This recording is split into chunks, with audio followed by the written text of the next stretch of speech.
I'm just going to pull up my terminal here, and we're going to see how quickly we can implement a fully standards compatible fungible token using NEAR SDK contract tools.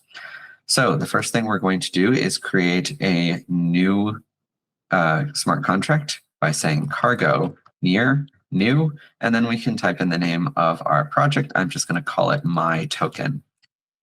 Awesome. So I've created a project at my token. Let's switch to that directory.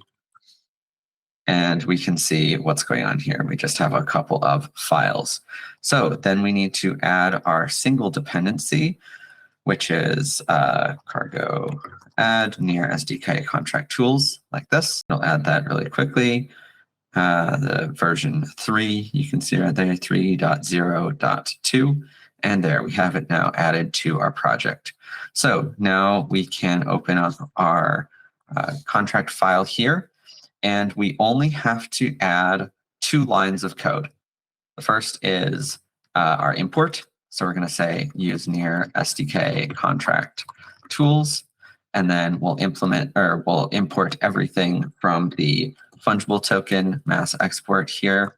And then all we have to do is say derive fungible token, and that's all.